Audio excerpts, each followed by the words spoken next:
Democrats won't vote because they're stupid. It's unrelenting. It's unrelenting.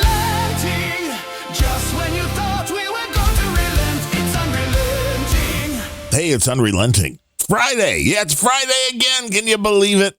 Does it feel like definitely Friday? Does it feel like a Friday? I mean, to me, does it not feel like one to you? How is your Friday different than your Thursday or your Tuesday? Okay, I have 5 Fridays, but so what? It's every day's a Friday here on Unrelenting. You get a margarita. You get a margarita. The party has begun. Yeah. And I enjoyed in the extra private super signal back room that dude named Ben names Benz doesn't understand that I'm more than willing to just be the useful idiot and spread lies about him. Rather, Gene, he says, you can't believe what Gene says. I'm like, wait, you don't think I know that? But it doesn't mean I'm not going to propagate what he says because it's funny. Damn straight. No, Ben's a good guy. He's sometimes a little too gullible for his own good. It's how this whole internet thing's, we wouldn't even have any news on the internet if people just didn't take one little thing that somebody said without verifying and then spread it all around. I mean, what do you think I do on X all day? Wait for a Megyn Kelly post so you can call her the C word. Yeah, exactly. What did you think it was? And I don't watch any of these folks, but I did catch a quick clip from Matt Walsh, the bearded dude. Yes. And he was like, well, now that we know the Southern Poverty Law Center was paying off the hate groups, why are we assuming that none of these conservative influencers are also on payrolls? Well, they are. And of the payroll of the other side. And it's like, this is something that I've been saying for the longest time in politics, which is, if you want to win, you want to get somebody. So like in New York, we know California, we know Chicago, always going to go for the Democrat. Yeah. So if you were a Republican, the smart thing to do would be to groom somebody from early on to say all the right Democrat things, get them elected, and then have them go, sorry, I lied. I wasn't really a Democrat. Well, yeah. I mean, this is the quandary. I think that's the right word with conservatives. Is that they will see what the left does. They will even understand how the left does it. And then they will refuse to participate in kind. Oh, look at the left just redistricted and got rid of all the Republicans out of California and Massachusetts completely, not a single one. Well, that sucks for us, I guess. Yeah, unfortunately, then that's the end. When the Republicans, though, do that in kind, then you have what you have in Virginia, which is then the people that are using the excuse. Well, the Republicans did it. It's like, yeah, but they didn't do it first. But it doesn't matter. I mean, that's kind of the point, is that the reliance on you playing football using the rules of football while the left is playing football using the rules of hockey. That would be pretty cool. Mean, dude.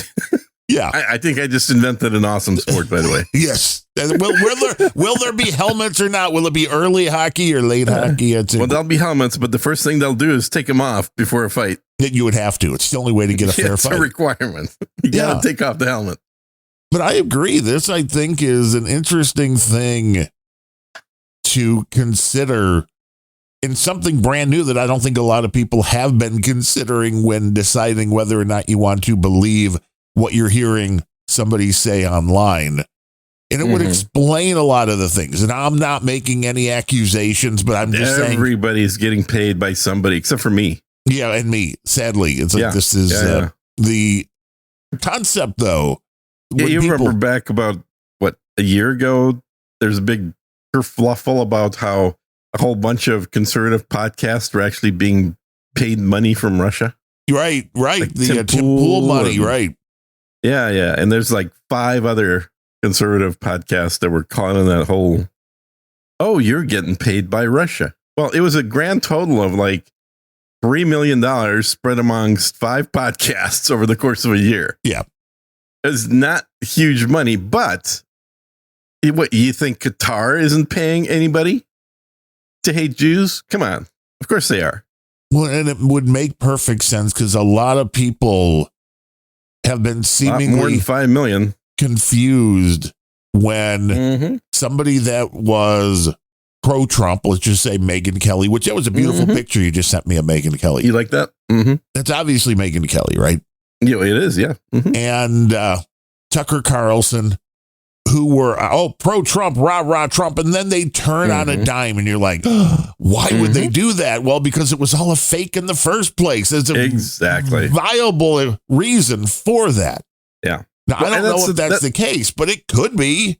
I think that's kind of the point, and I would agree with this, is that people had this misguided opinion, in my opinion, that people like Tucker Carlson, who's on Fox, and Megyn Kelly, who's on Fox, were somehow just like the viewers. Like they were the same people that thought the same way and voted the same way. And no, all these people voted for Obama. We have clips of them saying how proud they were to vote for the first black president. All these Fox people were not conservative. They may have voted for Republicans other times, but they voted for a Democrat when Obama was running. I didn't. Did you? No. Hell no. Because I'm not insane. Yeah. I don't care what color a commie is. He's still a commie. He's red. But this is it. This is the world we live in because this is where people get their news. And there's a very interesting psychology of all this when you start realizing that this is, and a lot of people are like, well, some people are stupid. It's like, well, yeah, that's always been the case. But there are now way more people that are spun up emotionally on this stuff. And this is where then people go out and interfere with law enforcement and get killed. And then people that wanted that to happen then use that for more political gain. I mean, it's Don Lemon. It's disgusting. But a lot of people, again, don't even consider that the people they're listening to are being paid and not to give you accurate information, but exactly the opposite, to give you propaganda. This whole Southern Poverty Law Center thing, not a surprise, except maybe the scope. Yeah. Like, how does the KKK make all their money? Well, the Southern Poverty Law Center funnels money to them. Exactly. I remember back in the day when David Duke ran in, I think, Louisiana, I remember there was rumors of him being a shill for the Southern Poverty Law Center because they needed the bad guy. And he was willing to do it for money. And I remember even like 15, 20 years later, him in an interview joking, quote unquote, that, indeed he was paid by a very liberal organization. I don't think that was a joke. No. I think it was true. No, because that's the new way of politics. And it's you have the Trojan horse. Paid opposition, baby. Paid opposition. Well, a lot of people thought back in the earliest days of home computers when antivirus became a thing, John McAfee. Oh, yeah. He wrote viruses like crazy. It's like, well, you're selling the antivirus software, so you need, if there's no viruses that people are afraid of, if it's not in the news, you can't sell your product. And I think this is the exact same thing. And if people don't understand that, how deep the manipulation could go, believe nothing, especially if Gene posted on X. Well, you'd have to not believe an awful lot of stuff. Yes, it's automated. The Gene AI has been released from the bottle. It posts it all the time. Well, I mean, no real actual meat bag would be up at 2, 3, 4 in the morning posting things. 24 hours a day, baby. It's even in your, wow. So There's a post every hour. You have the neural implant from Elon, so you can do your tweet posting it while asleep. Wow. That's right. Amazing. Could you imagine that world where you were also being inundated with propaganda while you sleep through your... Oh, advertising in your sleep is brilliant. Oh, dude, that needs to get strategy. patented. That's, yeah, exactly. That needs to get patented pronto. That's a great idea. Well, I mean, while you're dreaming, you see an ad for Dunlop tires. No, it's not even like seeing an ad. So, okay, you're dreaming and, you're fucking Scarlett Johansson and you're having a good time. As one might. Yeah. And then she's like, hey, can you pass me that Diet Coke? Now with zero sugar, just right in now with negative calories. Right. You actually burn more calories consuming it. They could do that. That's not hard to do. They just need to turn it into Diet Jolt Cola. Ooh. Another exit strategy. We are full of them. Well, that exists. I just had one of those not too long ago. It never leaves your body. Mm-hmm. Never. It just lives in there. Yeah. Stays. There's a live worm in every bottle. But that would be interesting. If you can, even having a device that could basically control somebody's dream. Boy, there have been maybe more than one science fiction story on this topic. Well, I'm sure. But I mean, what if it was real? Or even a Black Mirror episode. Could be. Everything is repeated over and over and over again. That's what AI is going to be even better That's for. what Battlestar Galactica said. I'm telling you. The original one was way better with the little... Remember Moffat? Are you kidding me? Remember the really bad, sad... the dog. Well, that was Buck Rogers. Oh, I wanted dog, this, yeah. right. I Dog wanted to do the same worst. thing. I wanted, because that was Buck Rogers, and that was very weird. That is okay, because this is the exact same thing that came to God mind. Damn it. It is But I had the same thought, which is very disturbing.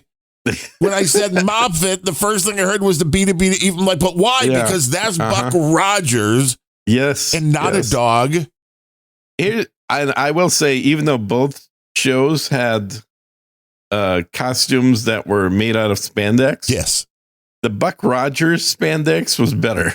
Well, yeah, it was just white with nothing else added. It was just white with nothing. And although there was a pretty hot actress on Battlestar Galactica too.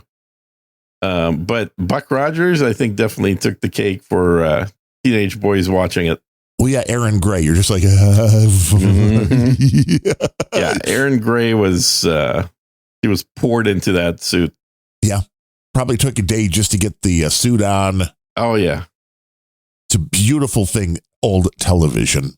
Yes, she is. What? You can't get that now. I saw a story the other day that Cheryl Ladd on Charlie's Angels was so annoyed that they kept having her in bikinis that she went to the store and bought a bikini that she knew the censors wouldn't allow on. Oh, that's funny. Television. So Aaron Spelling called her up and like send her little troublemaker up here, but they must have been having a panel because this was fairly recently. And Jacqueline Smith, who is doing Hallmark movies now, of course she's like 80 years old, but that's okay. But she was like, our ratings went up. Like, yeah, I can share a lad in a bikini. That was really all you needed to tune into Charlie's Angels for. I mean, Farrah Fawcett was okay, but Cheryl Ladd was a pretty good replacement there. Yeah, she was pretty good. I mean, I think which one was the brunette chick? Jacqueline Smith, and then Kate something is the other one. I think Jacqueline Smith's the one that I like. Yeah, she's still around doing Hallmark movies, but she's barely recognizable because she's like 80. Yeah, don't really care. Gene's like, oh, that's fine. I will break her in half. I wouldn't even see her if I looked at her. That's right. You have that special DNA thing going on. Yep. Did you like our new spokesperson on the tweet for today's show? She needs to get a meal, man. He's a little skinny. You think we pay or feed people on this show? Well, we don't make enough to feed people, that's for sure. No, that's true. Although I will say today, even though it's a very short list, our friends over at Dork Force LLC, which is a very interesting name, came in via PayPal with $51.99. Wow. With the message of, I never figured out how to deal with these Satoshis. I'm like, a lot of people haven't. That's understandable. And also, you don't have to. Yeah, because it's going away so quickly now. And I realize again just how much is wrapped up in one company with Get Alby. Oh, yeah. Alby was having an issue the other day, and it's like, nope, nothing coming in or going out. Uh-huh. Mm-hmm. The concept was interesting. The concept was also, I think, that you were going to get people to donate because it was such a small amount of money. Right. Like everyone's going to pitch in $1 or $2 worth. And I don't think that's the mentality of people. It's either they're going to pay or they're not. The amount doesn't really seem to be. When's the last time you saw like those streaming every 30 second or every minute, 20 sat things? Never. It's been 5 years minimum for me. When people were doing any kind of streaming that was more than like actual streaming sets, like more than one Satoshi, right. Which I get because with the art and the no agenda thing, I do get I see the streams, but they are very, very low. The last time anybody streamed while listening to Unrelenting was Dreb Scott, 75 sats each time, August of last year. Yep. There you go.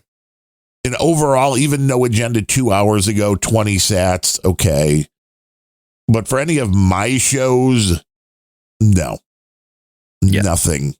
Zero. These streaming sats, except for Eric PP, and I think he's got a lot of Satoshis because he's the guy behind Helipad, and which is the program you use to see who's sending. Sadly, Eric, your software is now being used to see how much this has fallen. The concept was also there was going to be other types of crypto, although the cryptos, we are getting down to, a lot of these shit coins at least being outed as nothing.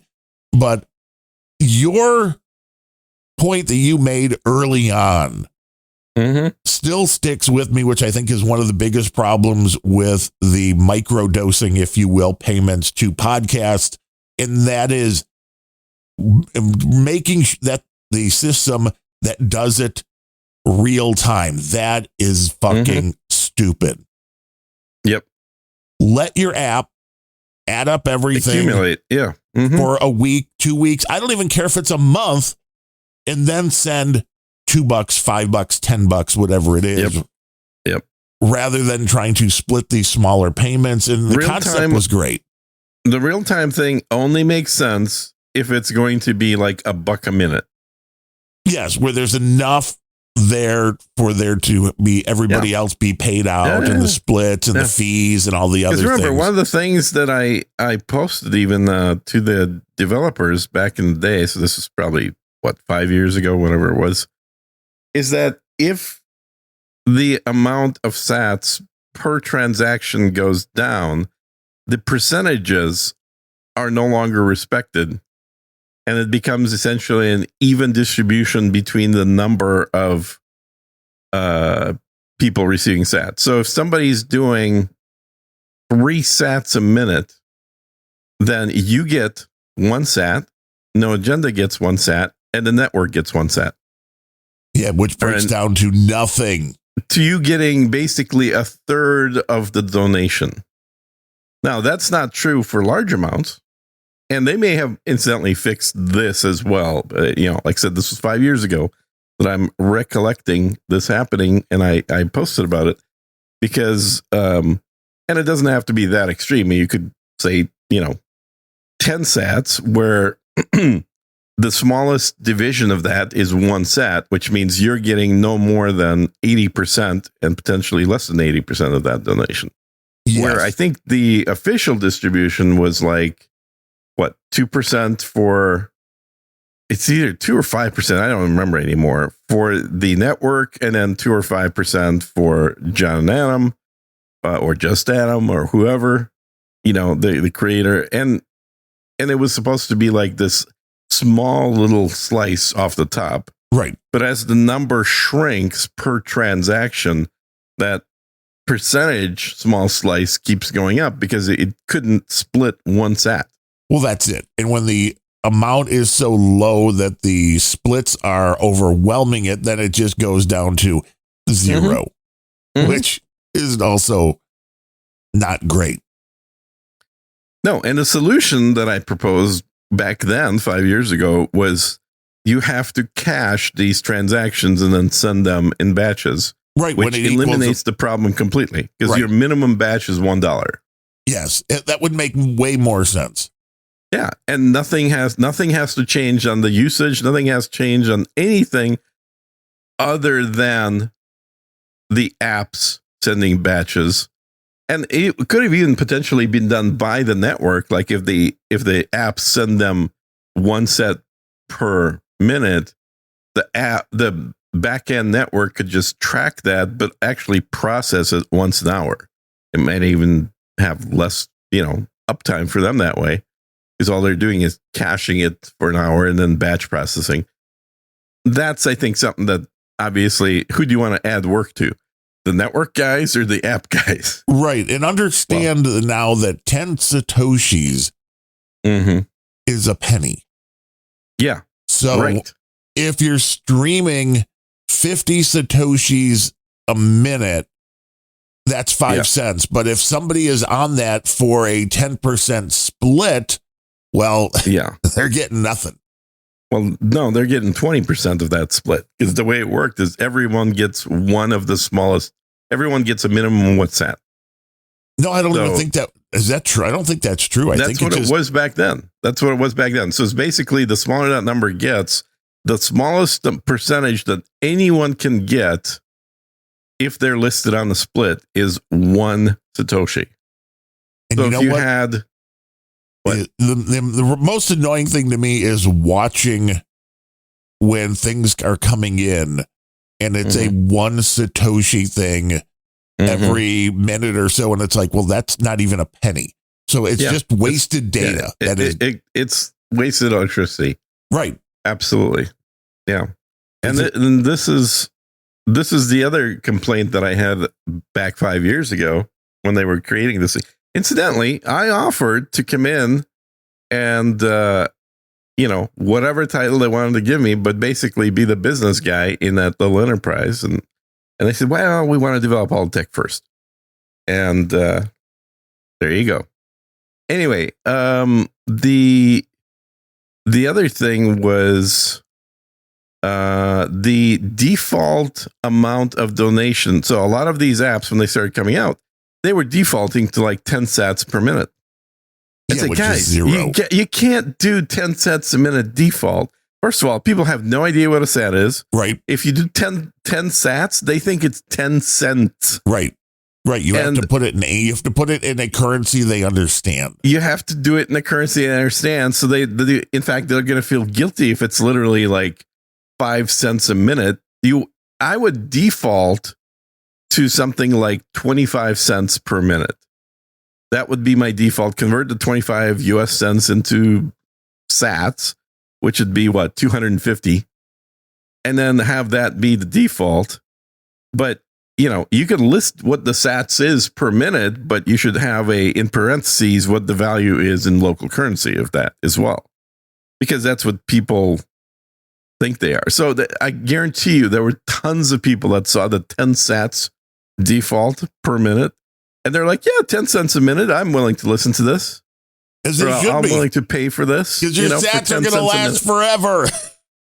Yeah, and you put in like $5 worth of sats and you're spitting out like a penny to every show. Right, you're going to listen for a year to every podcast, and you're still going to have money. And I went through this with a bunch of different people who were like, how do I get Satoshis into the system? Right. And that was also not an easy. And it costs money. The guys that converted made more than the guys getting donated. Well, and that was it. And then I understand why, but the whole thing with the podcast players, the people that write that software, and I'm all for supporting them because they're doing, if you're using the software. The solution was so freaking easy for all of this. The solution was to tie it to PayPal. But I remember the whole reason the sats were being used because everybody was hating on PayPal. Right. Like fees, Adam was for sure. And you could be because removed. They were, well, it wasn't fees because they were demonetizing people back then. Deplatforming you, saying you can't. Your money's no good here. Your money's no good here. And so this ad, well, screw them. We'll have our own thing that no one's going to use. Yeah. And they're, by the way, I love the fact that we're doing this topic on this show immediately before the show of the guys that do the sets. But they understand the same thing. And they've put some things into podcasting that have been great. I like the chapters. I like being able to have the transcripts in there because it makes it way easier for people to allegedly find your shows. I don't know if that's quite AI working certainly yet. can find your shows a lot better. Yes. So this is the way to drive some people towards your show. I like the fact that I can now, thanks to, who was the dude? Now I'm blanking on his name. I'll remember it at some point, that did the little podping.me where you could just go in, put your URL in and say, I'm going live, I'm stopping. And it actually works. So where the ones through Podverse were sometimes it works, sometimes it didn't. This straight out just works. And for people to be able to get an alert when we're going live, even though we do the show at the same time every week, a lot of podcasts don't. So it's like maybe we're going live at 10 today, or maybe we're at 2 today. Right. It's nice for people that want to hear the show. They get a little alert on the phone saying you're live. That is really cool technology for podcasters that wasn't there. As far as the podcasters getting paid bit of podcasting 2.0, still a lot of work to be done. Although I don't know still if the technology is going to incentivize more people to pay. It was an interesting experiment if the bar was low. The people that are definitely getting paid for podcasters are doing ad reads in podcast. Yes. Well, there's a split there. I mean, obviously No Agenda is a outlier with No Agenda cannot be included on any of these lists because it has too many unique things. I mean, if you're going to include No Agenda, you might as well include Megyn Kelly and Tucker Carlson as podcasters. Well, they do audio millions only, a year. Yeah. But they're doing ads. Not to mention the Qatari payments, which are off the books. They are not, as far as I know, though, taking money directly from producers. Will Megyn Kelly take your money? Does she have a system set up? I mean, I know I'm pretty sure she's got I was going to say an OnlyFans. I'm pretty sure she's got a Patreon. Join us over on Patreon. Let's do a quick search in real time, shall we? We can get a Patreon. Join the Megyn Kelly Crusaders, where we will change our viewpoints every 6 months, depending on who is coming in with the bigger paycheck. But thank you, Dork Force LLC, for the $51.99. They went over. It's easy. Unrelenting.show/donate. And that's also where our buddy Mark Kodra went. $3.33 every show, like clockwork, along with Scott Codswallop, $2.50 every show.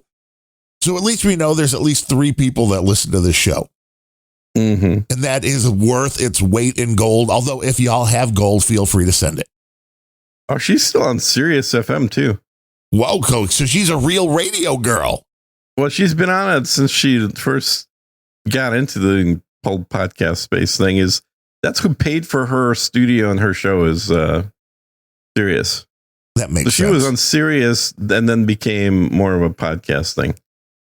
And this is what they all seem to do, including my buddy Bill O'Reilly, which has his little show and it gets released via an RSS feed.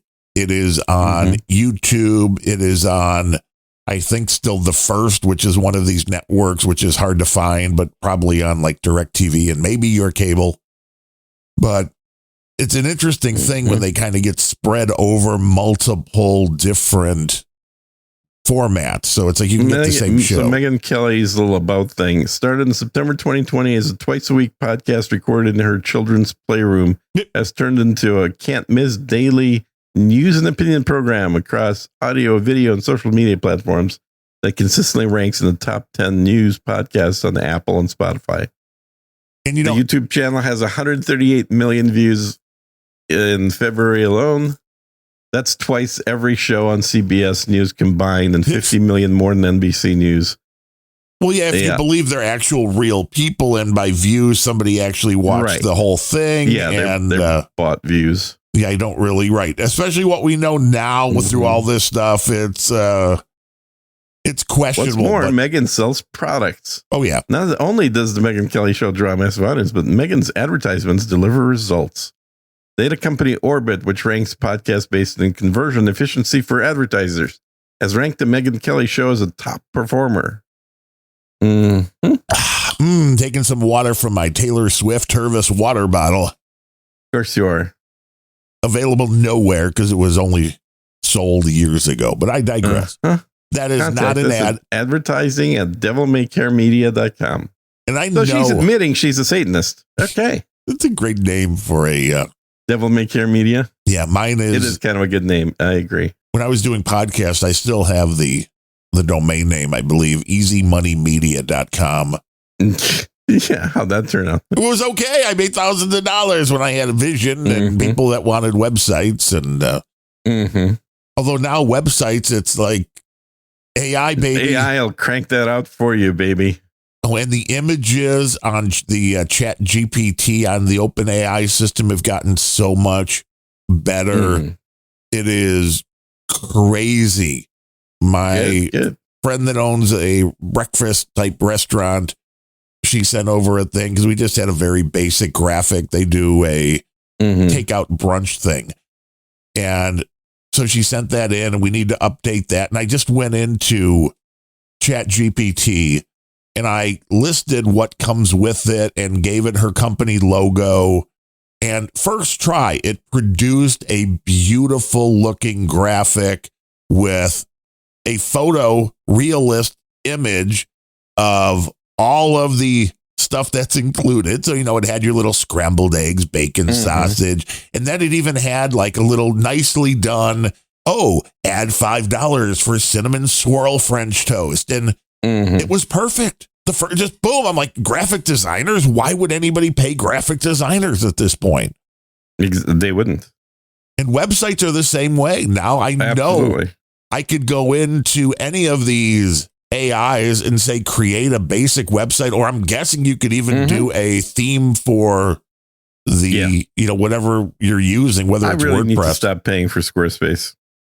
Squarespace is easy. That's what I'm still having her use for the restaurant site because I never have to worry about doing an update, which is nice because WordPress updates can break things. So the Squarespace, I don't think is a horrible deal, but you can do, I'm sure you could also go into Grok and say, here's a link to my Squarespace site. I want this, and this on what could, give me the exact directions or something to drop into the custom CSS box that will provide exactly what you want. What we want is you to go to unrelenting.show/donate. But you and I know you and I talk a lot, but the Megyn Kelly thing that you just said there, that it's now a daily show. I think anybody that's doing... That's a 3 times a day show. There are 3 segments per day that are put out. Morning, afternoon, and late afternoon. Wow. Each one is how long? Are they an hour or longer per? I think they're, I don't know. Honestly, I don't know. But I don't think they're even an hour. I'm guessing she's, about 3 hours a day. I mean, radio, that's what talk radio is. But I think once you get to that point, and the difference from talk radio to the internet is you listen to it on demand, meaning, sure, you could listen live. A lot of people are listening to this show live, but even more listen to it after it's done and was posted. The concept of talk radio was nobody's recording this shit. It's live. Yeah. So what you and I talked about if we're on that 7 a.m. Kind of like us, this show. Yeah. We could talk about it again later because we assume that, not everybody that is listening, nobody consumes every minute of what's going on, where the internet's a little different. And I think you start to have major issues. Why did the quality of news coverage go down when the 24/7 news cycle started because they had too much time to fill. Mm-hmm. Megyn Kelly, when you have to do 3 segments a day, too much time to fill. Yeah, but she's making millions. Yeah. But she's also a propagandist. Yeah, absolutely. I don't see a way to shut down my account. That's fascinating. For Squarespace? Yeah. There's a way in the, I think in the dashboard or something. I've seen I'm looking at the dashboard. It may be in the actual site itself. What kind of site do you have up? Is this your OnlyFans equivalent? Yeah, it's my OnlyFans site. Yeah. Sir Gene's thongs and... I would think there would be something to even at least update my freaking credit card. There's nothing in here. No, That's one way to do it is just delete there's no billing thing that I can see. I think you have to go into the website and then it's like at the bottom on the left. I am in the website. Interesting. I've This is what's this live tech support hour here? What is? I have seen it. Yes. Welcome to the Squarespace tech support live on the Mighty No Agenda stream. Yes, sir. I would like to stop paying. Yes, as Boomer Sir Gene tries to shut down a Squarespace site. This is riveting content. I love this type of content. I can log myself out. I can add more email notifications. I can. You want more email? The Definitely website more. that I've built, but I don't see a stop paying for this setting.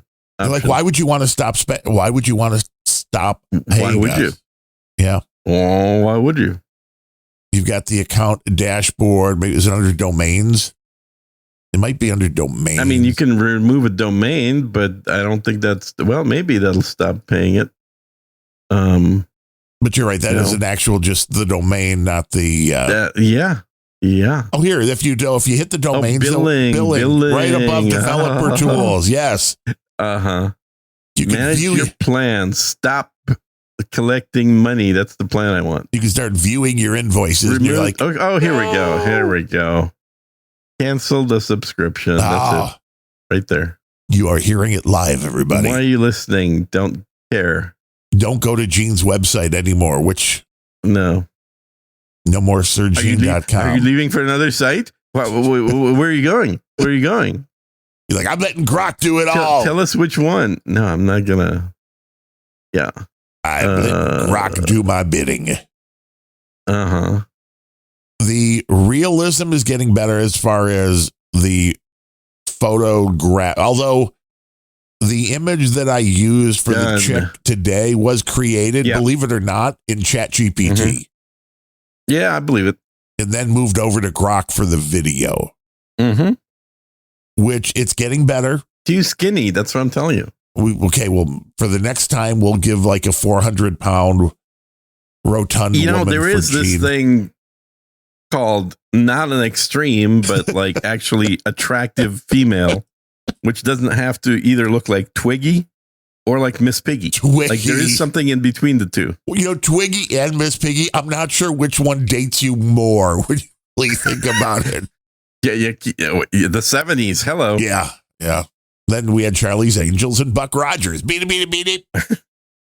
That's right. That's Charlie's Angels sound. Battlestar Galactica. I remember it was Battlestar Galactica.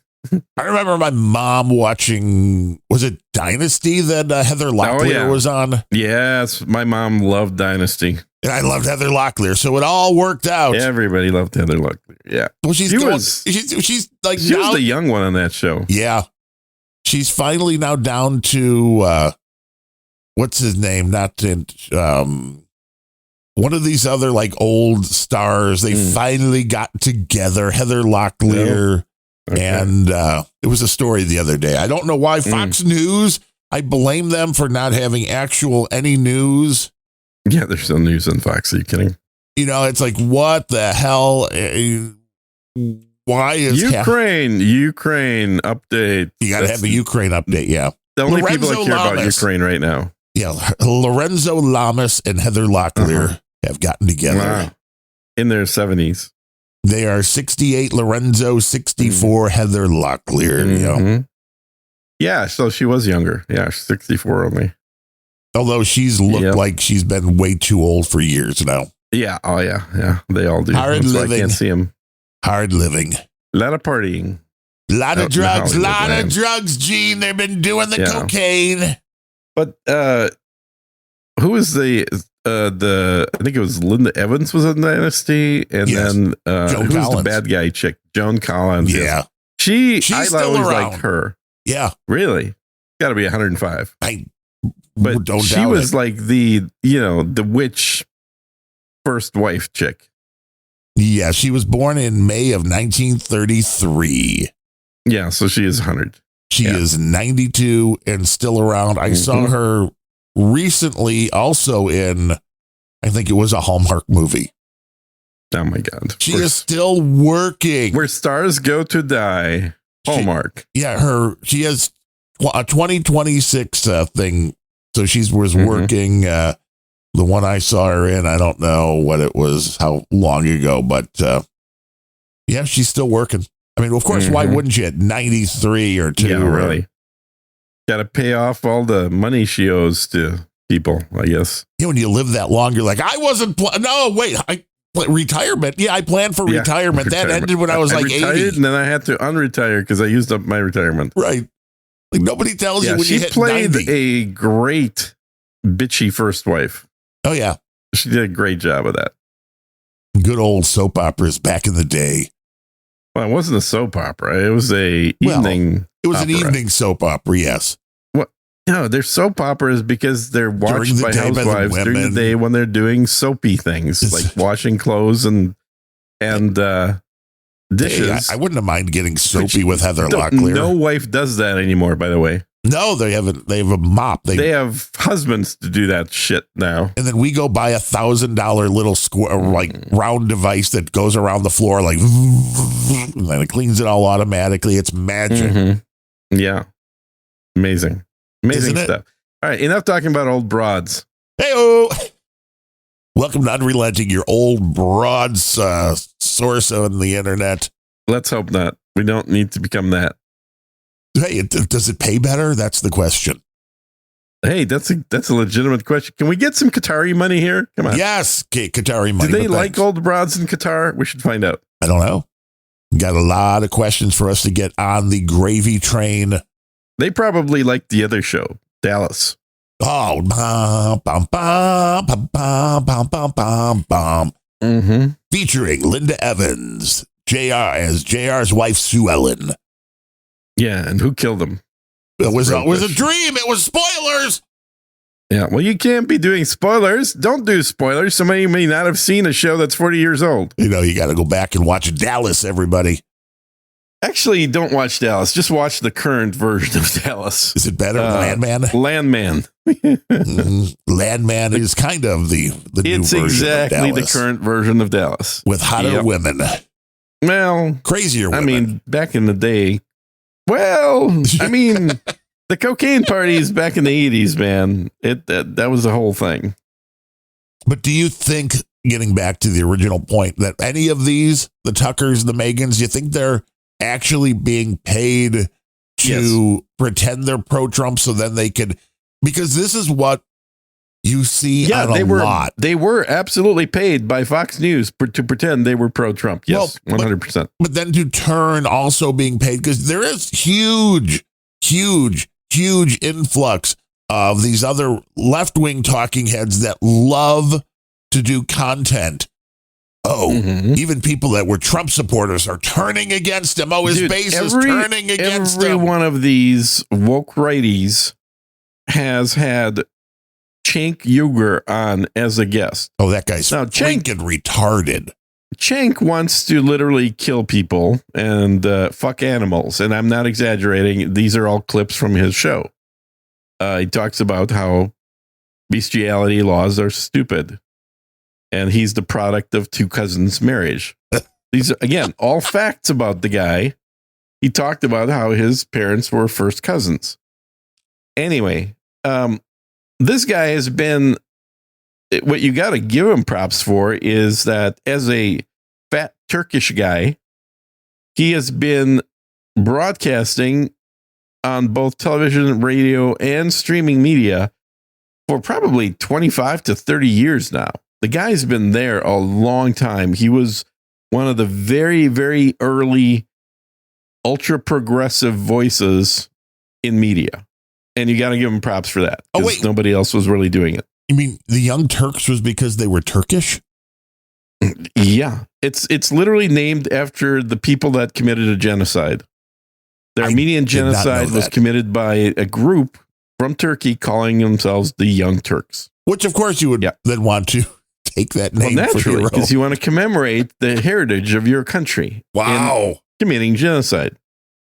You can look it up. Look up the Young Turks, and the first stuff you'll get is a TV show. But if you look up Young Turks and the word Armenia, you should get the genocide stuff. That's crazy. So, anyway, this guy's been on the air forever. Not once has he been on Megyn Kelly. Not once has he been on Tucker Carlson. Not once has he been on any of these people's shows while they were on legitimate media. No, I saw him on Piers Morgan, and he was really unhappy. He's on Pierce every other week. Okay. He's a regular on Pierce. He is like the token angry American Islamist. There's other Islamists that Pierce says is that, but he's the token American one. None of these people care about Iranian people. They're all supporting the Iranian regime that just killed 40,000 of their own people. All these lefties, including the ones that are Muslim, are supporting the Iranian regime, which is insane. But the Palestinian terrorists, well, those guys are saints.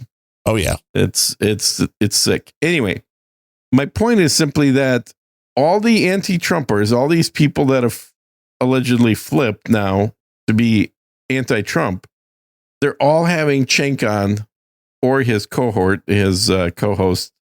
What the hell's her name? I'm blanking out her name. Anna Kasparian.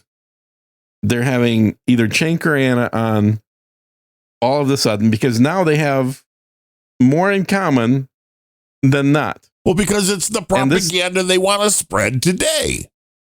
And this has been named the horseshoe effect by a number of people in politics, but I think it's well beyond just horseshoe. The idea being that the spectrum isn't from far left to far right on a line. That line is actually, it bends, and it bends back towards the other side at the very furthest edge of that line. So people that are furthest lefties are actually saying things that are more in common with the very, very far righties, because they both hate Jews. You see, both of those groups do. But it's not just hating Jews that gives them a common goal. They also hate Trump. Right. Like there's a lot of things these groups hate that are identical. And there have been a number of videos on X, and I think I've reposted most of them, that demonstrate this effect. There was one video of Anna Kasparian and Nick Fuentes. It was about maybe a 7-minute video that is made up of 10 to 20 second clips of them saying the same exact thing word for word for 7 minutes. Oh, you mean like it was planned and scripted? No, it didn't even have to be. Like, I don't need to say, oh, well, this is all scripted, guys. No, I just think that the ideology is exactly the same. They just got to it from a different place. One of them got to it from the right. The other one got to it from the left. But the ultimate ideology is exactly the same. And, if you're religious, you could simply call it, Satanism. If you're not religious, you can see it as the real world government agenda, which is very much anti-Trump right now, anti-globalism. Or if you're a globalist, you're going to be saying the same thing as what those guys are saying. The Arab states right around Iran are actually pro-Trump, which is hilarious. They are. Absolutely. And they're not only are they pro-Trump, they're less, currently at least, we'll see how long it lasts, but they're less anti-Israel than the right in America is. It's crazy. Like Saudi Arabia has Israeli planes flying over them right now with bombs heading to Iran. Like they're totally okay with something that 10 years ago would have been inconceivable. Because it would have been, well, those Arabs, they hate the Jews. Well, it turns out it's not the Arabs that hate the Jews. Turns out it's the woke right that hates the Jews. Yeah, who have been mind virusing everybody through their TikTok videos. Well, and again, it's kind of, I think there's going to be a point where, like, even countries that historically have been buddy with Iran's current IRGC dictatorship, they're going to realize that, we need to start distancing ourselves from Iran. And Qatar is going to stop paying Tucker. And it's going to be fascinating. And I'm going to predict it right now. It's going to happen. You're going to see Tucker flip one more time. Go back and a double flip. And he's gonna do a third flip, because he's done two already. He's going to do a third flip back to Trump. And he's going to talk about how he's always been a Trump supporter, and he's always known that Trump is doing the right thing, and that he was simply taken out of context by people on the internet to pretend like he wasn't a big supporter. You're going to see this. This is going to happen probably within a year, maybe two, but probably within a year, where by midterms, very likely, you're going to see Tucker being rah-rah. I've always been a fan of Trump. I've always been a supporter. I've been to the White House. Right. You're going to hear this bullshit. And it's going to be because the money dried up. And when the money dries up and he realizes that, okay, well, that shtick is done. Now I need a new shtick to do. But this is all totally expected, because I think people that have made their money the majority of their lives by sitting behind a desk and reading teleprompters are people that have never been honest in portraying a character that is actually them. They've always acted. They're essentially low-grade actors. They're people that can't memorize lines and are not attractive enough to be hired for a movie part. But if you're not as attractive and you have a shitty memory, you can absolutely be a TV anchor. You can sit behind a desk. If you're a female with your legs showing and no front glass desk. We need a glass desk. Exactly. And where your job is to just sit there and read whatever somebody writes to you for you. And that stuff that you're reading is what people think your actual opinions are. But that's not. You're playing a part. You're playing the part of a conservative chick. And you're playing the part of a conservative dude. Reined in by the network, because they won't allow you to say anything that'll hurt advertising. Absolutely. So the interesting thing is now getting away from that, why anybody would trust an individual, again, who is sitting on their ass like you and I doing this show. Yeah. Yeah. And regurgitating information that is being handed to them. Where everybody is getting their data now is X and social media and Reddit and other internet sites. It's like, well, this isn't actually being a journalist searching the internet. I'm sorry. Oh, this is so funny when Megyn Kelly called herself a journalist. She said, dude, she's never been a journalist, not a single day in her life. She finished her law degree, and then she started doing work. I can't remember the company's name now. That was tangential to law. She was never a practicing attorney, at least that I've seen in any of her backstory. And then she ends up getting a job before Fox, but very similar to where she was, hired to look pretty and read somebody else's writing. And then she ends up on Fox doing that. And then after Fox, where'd she go? CBS? NBC. I think that's who hired her. Wasn't it NBC? Was it? I thought it was CBS, but whatever. She goes there for a daytime show, which she absolutely flopped in. People did not tune in to watch somebody pretend to care, because that's what daytime. Well, as they also changed their complete personality and worldview because they were on a different network, right? And she chopped all her hair off and became a feminist. That's the thing. Again, and then she blamed the network. And then she blamed the network, which, women are never responsible for their own failures. It's No, because they always couldn't just the say, men's no, fault. right, I'm not going to do that. No. Yeah. It's always somebody else's fault. Absolutely. So I don't really understand why people care what her opinion is, because her opinion isn't what they've seen for 20 years. Her opinion was not publicly accessible. This is only something that people at her, dining room table heard, not people that she's broadcasting to. They heard the opinions of her employers as they were read by her. And now all of a sudden she's got, she runs her own media empire, right? So there's nobody to have the guardrails on for her. No one to tell her, gee, maybe you shouldn't like jump into this bandwagon. It'd be bad for business. And so she's just doing whatever she wants. And what she wants is showing her true colors. And her true colors are showing her absolute and utter stupidity. Which is most people on the internet. She started off by saying, well, you shouldn't be attacking, what's her name? The black chick. Candace Owens. Candy, yeah. You shouldn't be attacking Candace because she's a young mother. Right, and I've been a young mother, and therefore you shouldn't be attacking young mothers. That was her first foray into this anti-Trumpism. As opposed to, how about we just go by what the person is saying, not what their background is. Or how about saying nobody, including Candace, should be attacking Charlie's widow? True. Because she just lost her husband. She feels bad enough already. Okay? How about that? Well, it's all of the wacko conspiracy stuff. It's like, man, what goes on in people's brains? Mm-hmm. I mean, I don't know. It's just to prove, I think, that you can basically have footage, ballistics, whatever you need, all check out.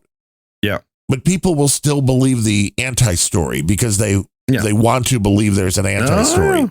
Yeah, absolutely.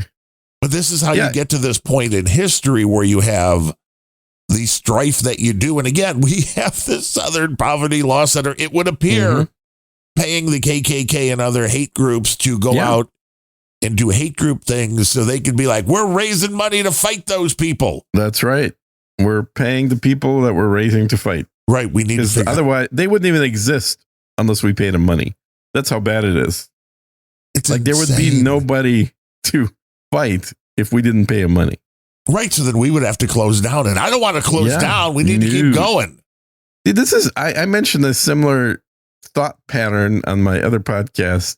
But that other co-host you have is such a dolt. Named Ben. I mean, you can't really go by what that guy says. No, that's true. That's true. But what I mentioned in a similar vein to what they're doing is what happened after the end of the Cold War. So the U.S. won, Soviet Union fell, and what the U.S. did with Germany after World War II was to come in and recover that country, recreate it, revitalize it, recover it, control it, whatever you want to call it. They helped reestablish Germany as a friend of the U.S. Did the same thing with Japan. After dropping a couple of nukes on them, came in and guided Japan into being a friend of the U.S., and doing for both countries, incidentally, by removing their military, but in all other ways helping them. Perfect opportunity to do this with Russia as well, especially when Putin asked to join NATO.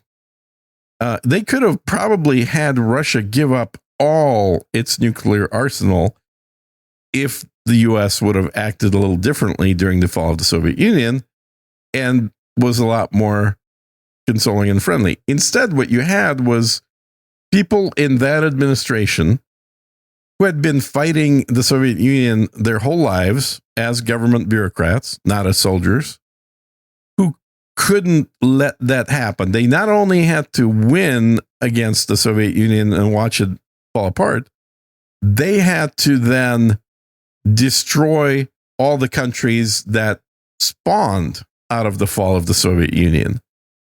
And so they had to start taking over all of the Eastern European countries. And that is what led us to Ukraine, incidentally, is that progression of NATO further and further east. No, Gene. It's because Putin is a crazed dictator out for blood that wants to attack every country around him. Yeah, obviously. And so that opportunity was lost.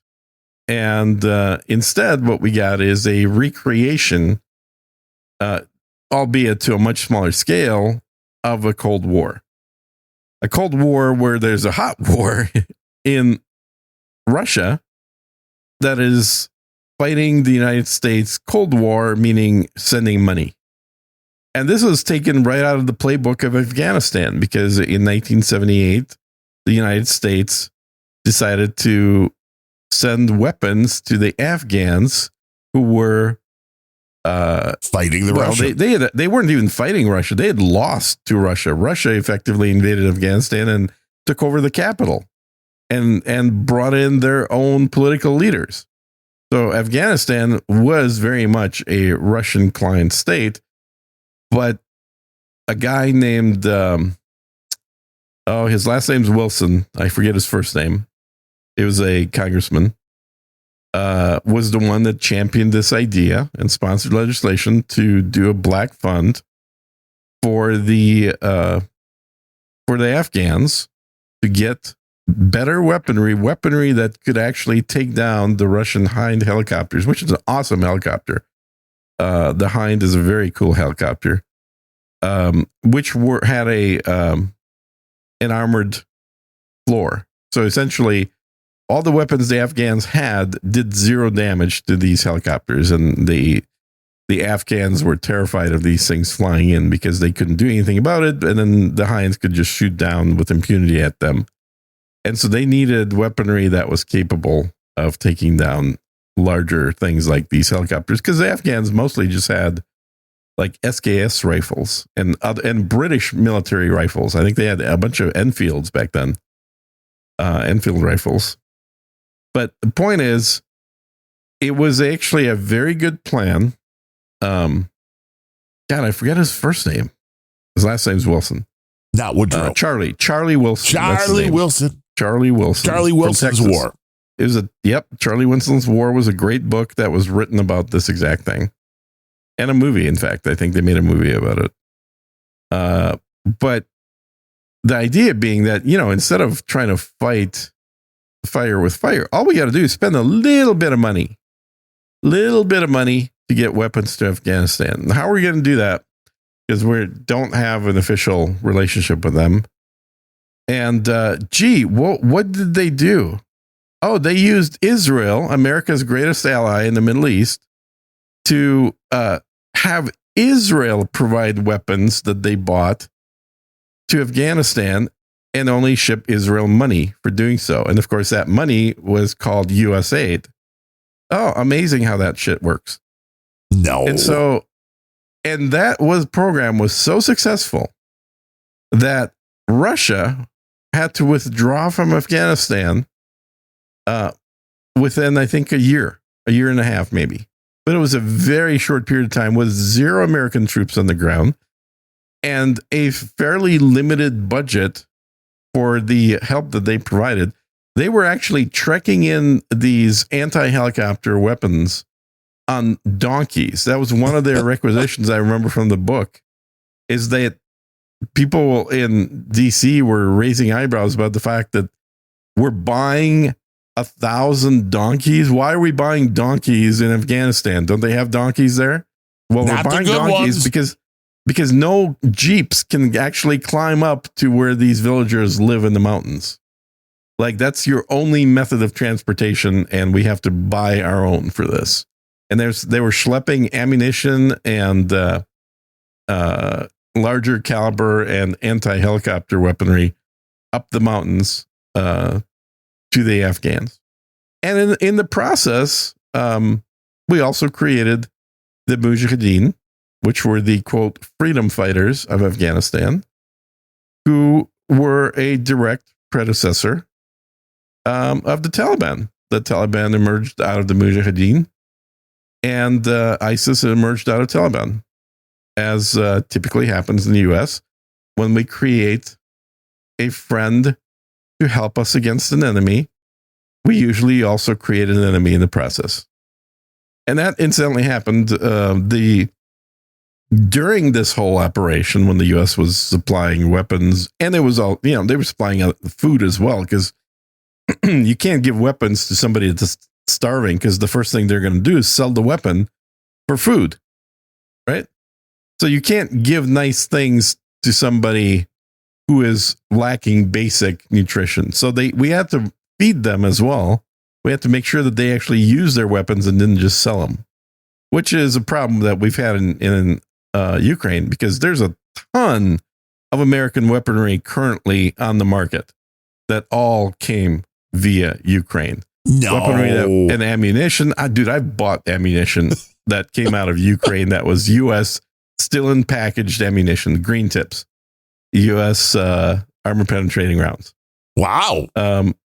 Yeah. And it's like, dude, it's there. You just got to know where to get it.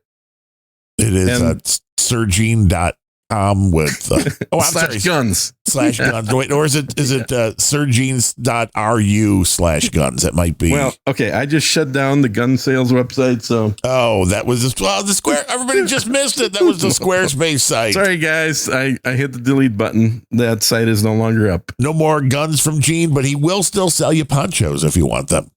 Oh God, I have so many ponchos. The garage is filled with ponchos. You just keep hoping you're going to get robbed.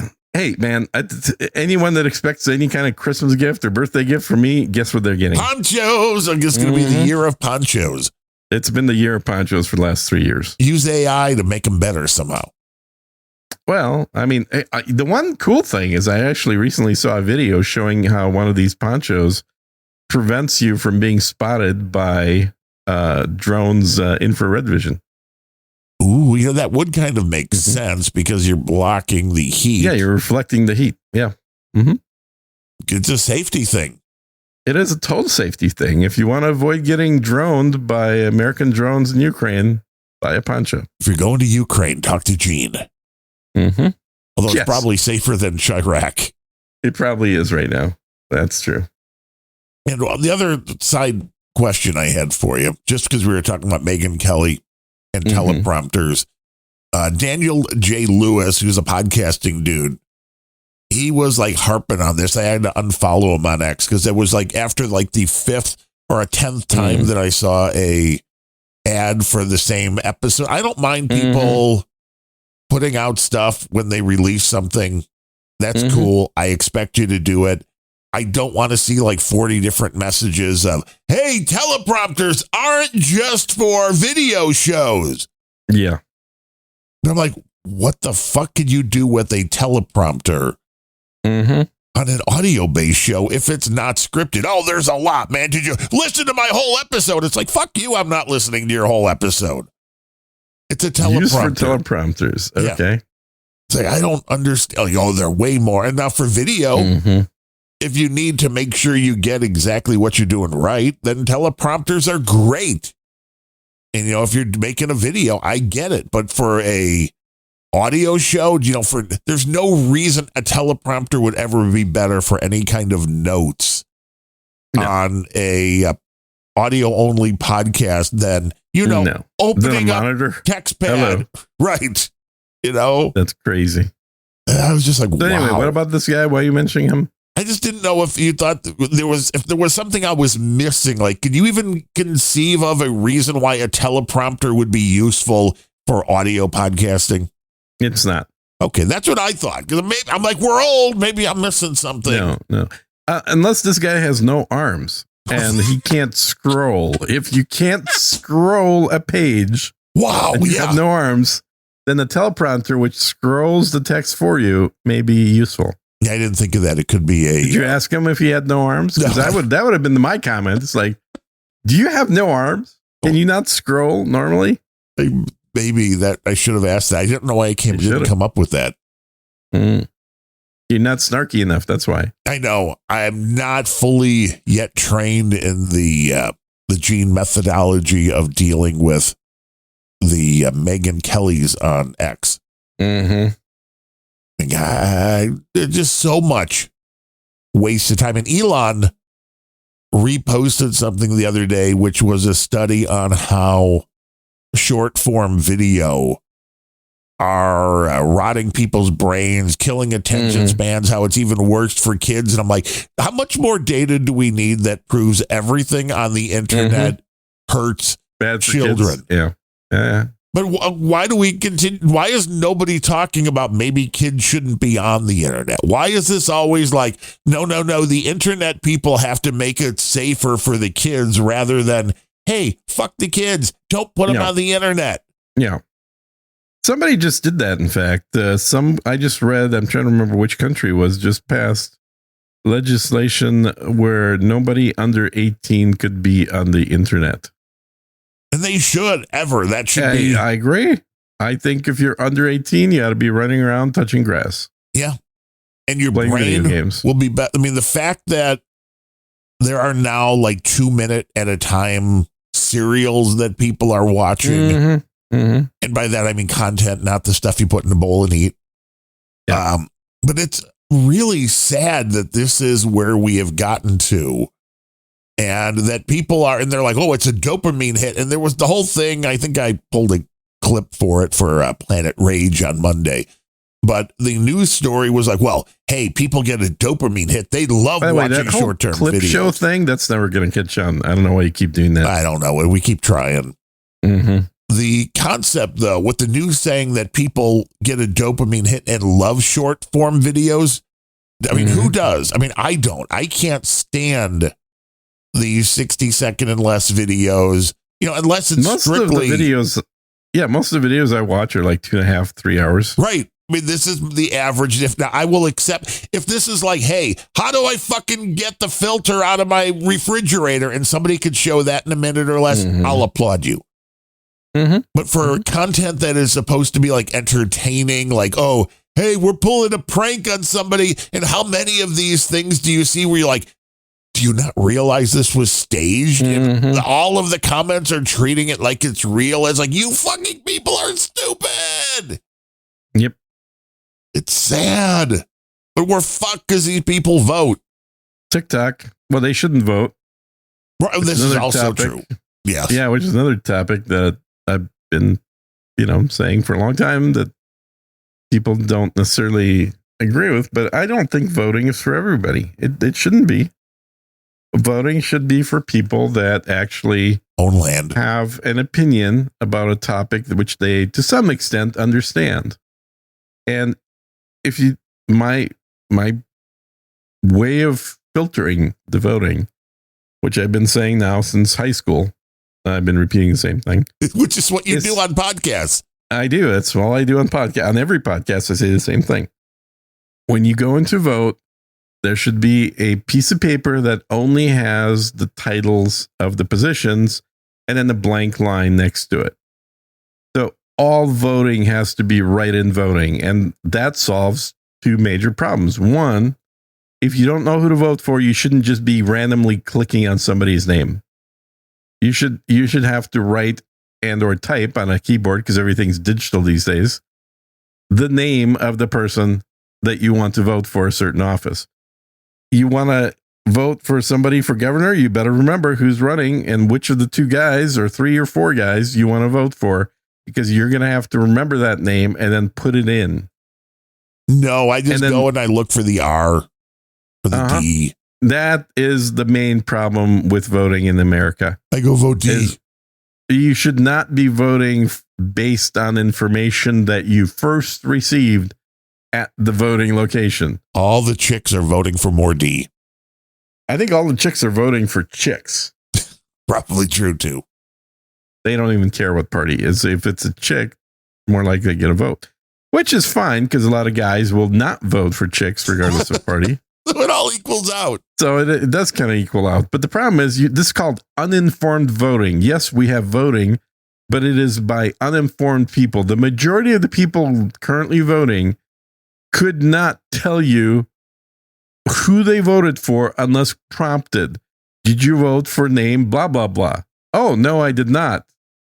Okay, if you ask him, well, who'd you vote for? The Republican. Well, first of all, that R&D, that's half the problem. You need to get rid of that. But even better is to get rid of the whole name. And what you would end up with is people that actually vote for a certain position are the only ones that care about that position. They have an opinion. So I'm not restricting it saying, Democrats can't vote. But in practice, Democrats won't vote because they're stupid. How do you really feel, Gene? This is such a simple solution, and it's cheaper to implement than not. Imagine, all you have to do is stop recording, and when you put together the ballot, stop actually putting in the names. I mean, I'm taking work away here. This is like a win-win-win situation. It prevents stupid voting. Well, it gives helps a less little. work for elections. Because you also have people that are walking in that just went to a Bruce Springsteen concert that'll be like, oh, Donald Trump, it's an illegal war, and he's got like Nazi people on the street, man. Yeah, so who are they going to vote for? They're going to write in Bruce Springsteen, Yes. and Trump is still going to win. Hey, Trump's going to win again? Yeah, absolutely. Third term coming, everybody. What if he gets the majority of the winning write-in votes and it says Donald Trump? He wins. He would win. They can't fuck with the will of the people. If the will of the people is to reelect them. Now, the interesting all they can control is whether he's on the ballot. They cannot control whether you write in Trump. Well, that's not what, you can't, right. You cannot control people writing in Trump, but he is ineligible to serve another term. So I don't know what would happen. Is he ineligible to serve or ineligible to run? Ineligible to serve. I've checked that before. It is very clear because otherwise this is how you get in via the write-in. Well, that's the way it ought to be. Think about this: either the write-in or hey, Gene is running for president. I'm Donald Trump. I'm running for vice president. Well, Gene's like, I only want to serve for 1 hour, so yeah, exactly. And then I'm going to walk. And then, of course, the vice president, no, even then he wouldn't be allowed to. Although I'm sure that that's what the leftists is real. People are putting this together. I don't know, man. I mean, Barack Obama served 3 terms, so I don't see why Trump couldn't. Yeah, well, he was doing it in the shadow government puppet master kind of way. Yeah. Which Trump will basically do if Iran goes the way Trump wants, then I think they cruise through, no pun intended, the midterms. The Republicans win the next one, which at that point, Donald Trump will be the kingmaker and basically be able to do the same thing, which is, even though there'll be another president out there. Yeah. It'll be, where the ideas are going to come from. Really, Trump already is in a more powerful position than the president of the United States. He is now the leader for life of the Peace Club. Yeah. He is bringing peace and prosperity to the world, which literally is which is irrelevant, who the president is at this point, because it's the replacement for the UN, and he's president for life. He should be president of the world. Yeah. Let's go one world. Trump for life. He probably only has a handful of years left. So that is the other issue, unless we have now made Donald Trump immortal. Man's never smoked or drank in his life. Yeah, but he eats McDonald's 14 times a day. So what? So does everyone. Shut up. There's nothing bad in McDonald's. How dare you? But it is an interesting thing when you look at it. Have you tried the new... No, how is the big juicy burger? Have you tried it? The giant burger? Yeah, it's tasteless. Tasteless, really? Yeah. Wow, that's sad. It's pretty bad. Imagine just a large version of a cheeseburger.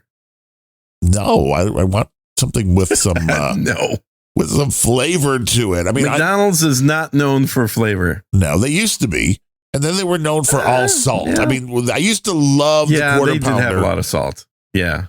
But then at some point, the quarter pounder basically became a salt lick.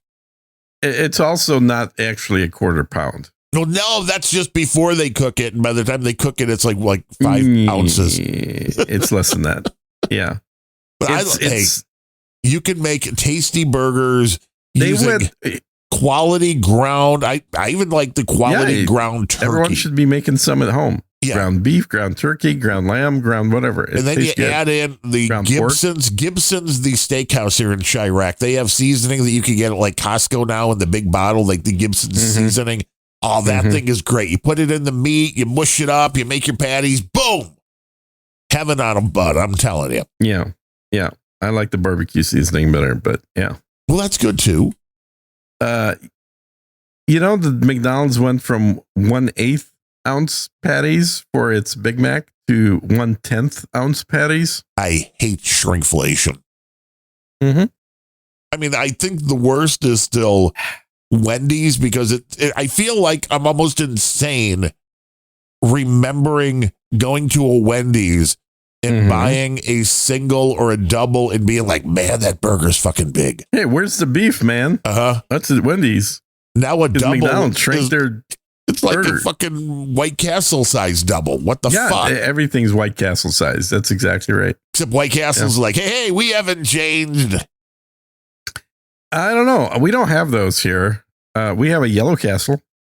That's just when somebody has urinated on the White Castle. No, they have Israeli food, and also they have those steam burgers from White Castle.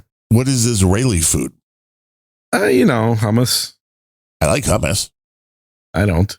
No. Depends what it's flavored with. I like it with like spicy red pepper or a lot of I garlic. got some chocolate hummus in the fridge. That's a different kind of dessert, I think. No, it's hummus. It's not dessert. It's what do you put it on? Chocolate. You like just crackers, or are you putting that on your veggies into it? I guess. I don't know. I bought it. I tried it. It's just as bad as every other hummus. It's still hummus. It didn't get eaten, even though it's chocolate. It's like, is it not good enough? Then It's just I like Baba Ganoush more. It's a lot Baba more Ganoush. tasty. Yes, yeah. Yeah. The hummus is just like I've got to try the chickpeas. Whoop-de-doo. Yeah. I've got to try the place here again because it was like the greatest stuff the hummus house ever. The Yalla, it's called, Middle Eastern. And it had great shawarma, but then it kind of like McDonald's, it kind of like dropped off. And the problem was with the steak shawarma, I started getting migraines after, so I'm wondering if they're now seasoning. MSG, baby. Yeah. MSG all the way. And then I tried the chicken one, and all of a sudden it's like it didn't have the same flavor. So I don't know if they cut back because it was a brand new restaurant. And when it was brand new, the food was so good. But I think they have gone the cutting corners and having to try to. I understand prices on everything's going up. So you're like, well, where can we? Everything's like 10 times more expensive now. Yeah.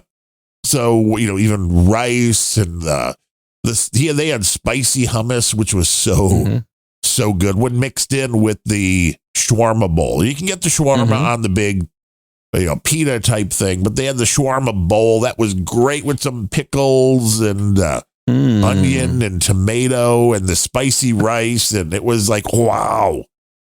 Now you go and it's like, well, this is okay. I mean, it's not bad, but it's definitely made the move from great to okay. And maybe it was just me. Maybe I should try it again. At least it's better than McDonald's. Well, I mean, what isn't these days? That's true. Burger King's even better. They're not much better, but they're a little bit better. I avoid most of those. Go for the locals. Yeah. Yeah, I tend to agree. We have a little restaurant here that's kind of a diner type thing, and they had a Italian beef with Jardiniere special, and I tell you, it was Italian beef. Even though the restaurant's all owned by Mexicans, they do good work. Of course, it is. And the Italian beef was great, but I can tell you now, being an old guy, that I had not consumed that amount of hot peppers in one sitting in a long time. Did not feel right for a couple of days afterwards. Yeah. But they're so good. Like, why is your body turning against you? I don't know. Well, I think that I've always found that if I want to eat something spicy, I'll eat green curry. So the curry, whatever pepper is used in curry cooking, agrees a lot more with me than the peppers in Mexican food and other foods. Or it just Like, metabolizes better and doesn't leave you with. there's something different either about the peppers or some other ingredients to where spicy Asian foods I can eat no problem at all. But like spicy Mexican or spicy whatever tend to have more issues with. Yeah, I used to love when I worked at Radio Shack back in the day, man. Oh, yeah. The greatest thing was it was on 63rd Street and Pulaski in beautiful Chirac. It was actually in the city of Chirac, wasn't in the... 63rd South? It was very close to Midway. Yeah, I was going to say that is Midway area. And there was for a while, a Chinese restaurant right next door, which had still the best Chinese food I have ever had all the way around. And because I was going in there all the time, they got to know me. And I loved going in, at first with the hot and sour soup. You sell phone. He kind of, I want, extra hot. And oh, you sure? Extra hot? Yeah. And then I would have the extra hot and then come back the next day and be like, can I get that extra hot? And they were like, you sure you want extra hot? Yeah, the one day they were watching then when eating the food. It's like, no, it's the great. White man turning red. You do. And if you're not sweating, you're not eating. That's what Demo Dick taught us. That's right. I took that to heart for the also longest taught time. us to drink Sapphire straight from the bottle, which I regret. Yeah, I mean, I tried the Bombay Sapphire. Yeah. It is not my favorite liquor, but I had to try. I drank Sapphire for 20 years. Because of Demo Dick or because... because Demo Dick. Because I never liked... juniper berries, so I was never particularly attracted to the... what the hell is that drink called? I'm blanking out. A martini? Sapphire is a what? Gin, yeah. I was never attracted to gin. It didn't smell like alcohol to me. It smelled like evergreen forest. Right, like a cologne or a perfume. Yeah, like a cologne, exactly. Yeah. That's why you're drinking cologne. Yeah. And then a buddy of mine, we were both reading Marchenko books and we're big fans. And he's like, oh, we got to go try this stuff. So we went to like a Fridays. And this would be right after high school. So we're both, 18 or whatever, or 19. Right outside the Mall of America. Whatever the hell the drinking age was back then. Yeah. And we're like, oh, yeah, we're going to have a Sapphire and tonic. And Demo Dick would have laughed at you for putting tonic in a perfectly good drink. No, I think he drank tonic with his Sapphire, didn't he? I'm pretty sure he did. But it was the weirdest flavor. It took me a while to get used to it, maybe 2 or 3 times drinking it. But then it became my de facto regular drink on the airplane. Whenever I flew, which, I was flying a lot back in the day, I always got a Sapphire and tonic. And you felt like James Bond when ordering it from the stewardess, right? You're like, oh, this Bombay Sapphire. Shaken, not stirred, yes. Yeah. And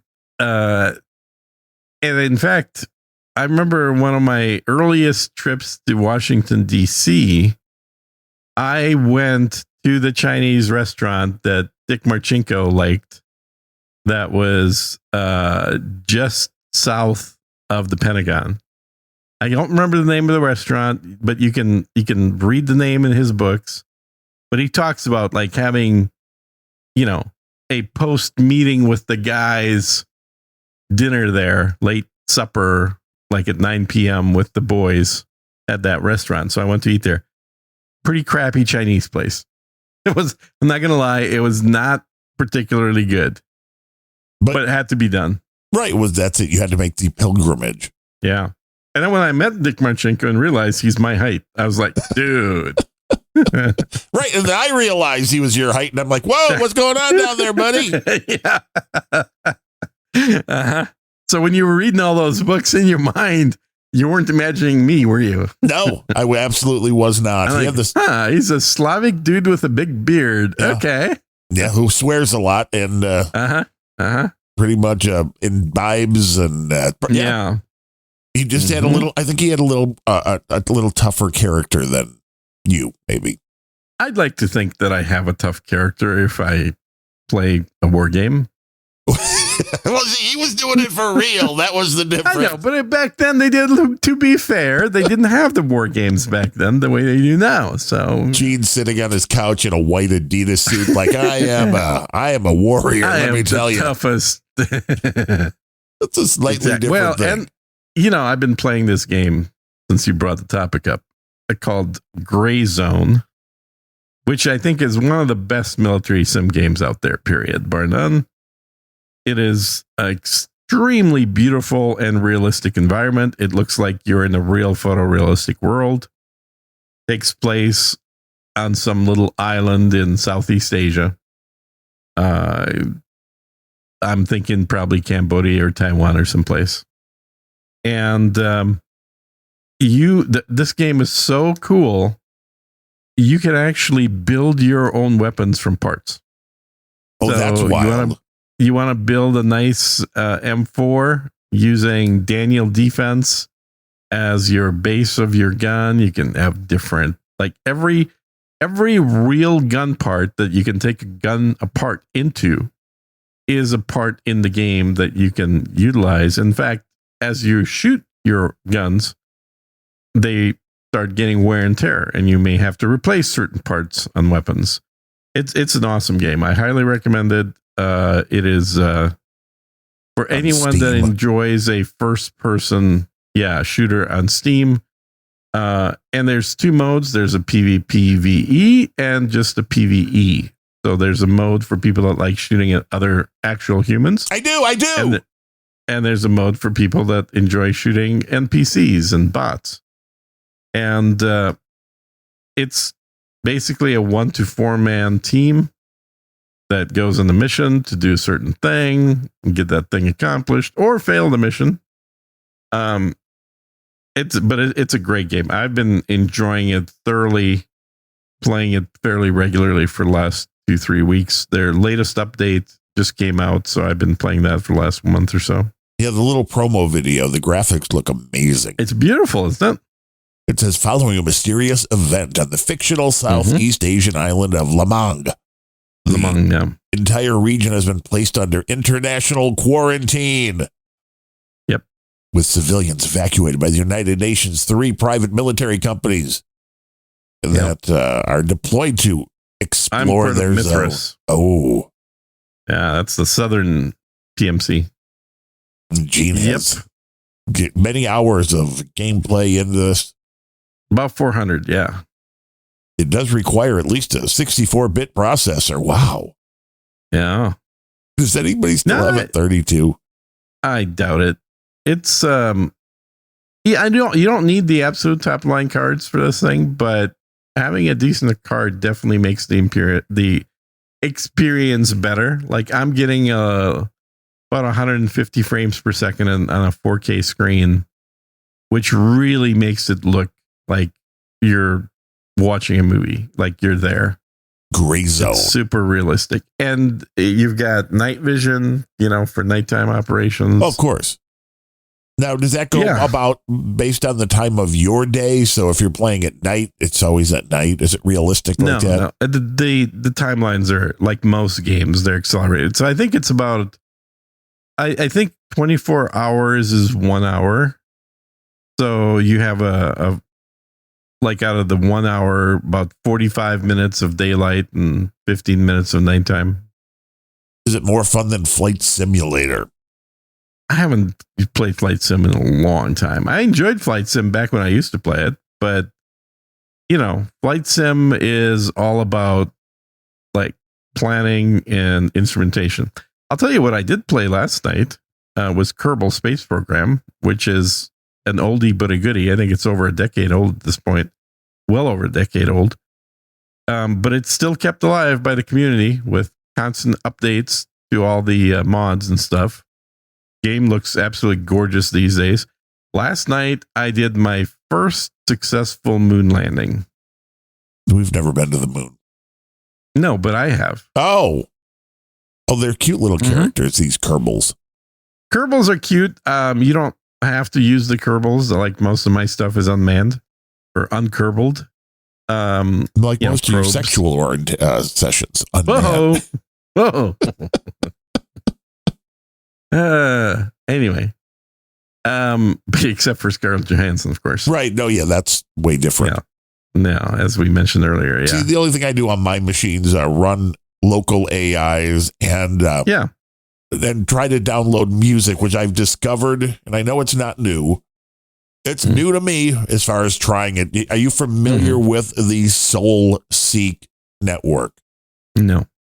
It's basically the Napster, but okay. back Nice. yet again. So it's person Too to funny. person, which is infuriating some of the time when you find something that you really want and the dude is in Russia and his highest upload is like 100 kilobits per second. Oh, nice. Yeah. But he's got a 50 CD Smashing Pumpkins set that, Ooh. like, dude, that would take like a year to download. Yeah. Yeah. But they sort it by how fast it is. And the interesting thing being it's just based It's like upon a torrent thing? it's like a torrent, but it's person to person. So there is no torrent. There is no everybody sharing one thing. You see what's on the other dude's hard drive. That sounds like what we had. Wait, yeah, that is kind of Napster, isn't Yes. it? Napster was like that, yeah. So there's no centralized thing. The whole idea of torrents was to split up the culpability for when you get sued. And to make it way faster to upload and download if a bunch of people were. Yeah, that worked. Because now you had servers, but they never hosted any files. All they had was references to file hosting numbers. And then everybody on the network that had a particular file was added to that list anonymously. So you could pull files from multiple people at the same time. And as if you uploaded something, then people would get a copy of it and then keep that up and running on their end. So there would be the next person that downloaded didn't just get it from you, it got it from both of you guys. Right. I think torrent was a brilliant model for distributed. For a lot of things, yeah. Yeah. And its legitimate use was always, well, this is how we put our Linux distributions online for mass downloads, you know, so you could get your Linux distro a lot faster. As long as the people download and keep it on their system. Line. Right. Yeah, that was always the official line. It's like, well, this is mostly just for Linux distros. But you have to keep it up. You got to share. You can't shut down. You have to keep the file shared for at least a while. Yeah. There's a lot of people are dicks and they just want to grab stuff and then run. And back in the early days of it, you got some real good communities built around servers. And in fact, I had a couple of servers that became private servers. So they were public initially, and then they just said, yep, if you're in, you're in. If you're not in, you're not getting in. And they just stayed private for the next several years. But, you know, everybody was really good about uploading stuff, especially on a private server, because you got less chance of anybody finding out about it. So you had some nice little communities of sharing going on. You have less chance that it's going to get shut down. Mm-hmm. Yep. I mean, it's hard to find so much of the older stuff and the music because people are stopping the hoarding mentality. This is basically the place which is good for hoarders. They fixed it. They figured out, the music industry figured out how to prevent piracy is to not let people hoard. You're right. Stream everything. Yeah, stream everything. If you can't hoard, you're never going to share. Because you assume it's going to be there. And it's like... but it's not. Right. Todd Snyder, the folk singer that passed away at the end of last year. He had a service, and I'm assuming this was legit. It was running through whatever company that had access to all of his shows. He used to be, you could go in, get a soundboard recording. He was fine with that. And at some point decided, no, I'm going to sell the soundboards, which is fine. It's a business decision. Cool. But he had a service then that you could go and do the unlimited streaming. I think maybe there's always a way to download, although sometimes that gets you kicked off the service. And once he passed away, the thing shut down. So there were, hundreds of concerts. And it's like, well, wait, this is why having them is way more important than like, oh no, it'll always be there. It's like, I was like willing to pay. I was always like, hey, can't I just give you X and amount. this is the same thing has been now, not for me because I don't play old games, but this has become a problem people have complained about on Steam is that, software gets released, new game, 2012, people play it. And then by about 2022, there's hardly anybody playing this game. And at some point, the publisher goes out of business. Right. So the people that actually own the game that licensed it to Steam to then relicense to all the users no longer exist. And sometimes somebody else buys it, but not always. Right. Somebody has And to so buy Steam- the IP from the company Right. when they're going bankrupt or. And so Steam, the company doesn't exist. They can't license that game anymore. So the game will disappear out of your library. And a lot of people have been complaining, and there's been a movement to basically try and convince Steam to be that company that just buys the assets of publishers that go out of business so they can maintain those games indefinitely. And I think there's been some success in that regard, but I don't think it's like a given thing. Because, Steam's in it to make money. Well, it's all of this. The concept that you should keep paying for software over and over and over. Hello, Adobe. That's exactly who I was thinking of. It's like, oh, man. I understand why piracy exists because the amounts get high enough, the piracy becomes in. Hey, well, that's what's so funny is Adobe, quote unquote, solved the piracy problem, which they had with Photoshop by dropping the price from $700, which is what Photoshop ultimately cost, right, down to like, hey, it's only $19 a month. Anybody can afford it. And wasn't it even like initially, $15 a month? I mean, it was maybe like maybe it was 15, but it was like a no-brainer. It was like, yeah, I'm never pirating this. This is so cheap. Like $15 a month, I can afford that. And it's always up to date. Yeah, and it'd be like, and you got support, so you're not pirating it. So, and it'd be like for the $700 price, it would take you like 5 years of paying for that product to get to $700. Problem is, we kept using it for a lot more than 5 years. So pretty soon you're like, holy shit, I've paid $1,800 for this stupid thing. But it's this like, is what were the insanity. upgrades? I'm going to stop. Right. At some point, it became way more than buying the physical with the upgrades because they normally give you 50% off. Some companies are even more generous with updates. But screw upgrades, dude. Like by the time we were in 2010, let's say, but even before then, probably in the early 2000s, Photoshop had, for the most part, stopped changing. They added a little feature here and there, but for the most part, anything useful I did was third-party extensions. Right. It wasn't Photoshop itself. Right. So you were using other I could have just stayed on the same version of the stupid software instead of deciding to pay monthly, which I started doing. Now it's all AI, baby. Now they've got some new features that you can't have a prepaid product on. It has to be monthly. Yeah. Well, and when the stuff goes to the mothership. So that's, when any of these things that have to connect to the mothership to do anything, it makes the piracy aspect a lot harder. But there's always somebody else out there doing something similar. I will give Photoshop, their product is still, as you and I have talked about, better than GIMP and every other. Oh, yeah. And there are some that are close, and it depends what you want to do. Yeah. Because the AIs now are going to, and somebody really should, or if they haven't already, maybe I'm just missing something. But the reality is the way these open source models can do editing of photos.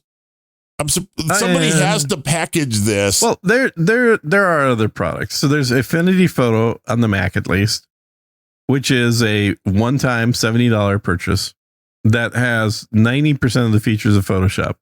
I don't want those, though. I just want the AI to do it all. Somebody should sell like a photo editor. Yeah. That all you do is you drag and drop your photo in and click either fix or up size or Corel Paint Shop Pro, which has been around as long as Photoshop. I mean, almost.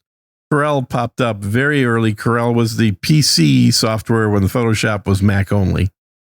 And so it's got a long-standing history.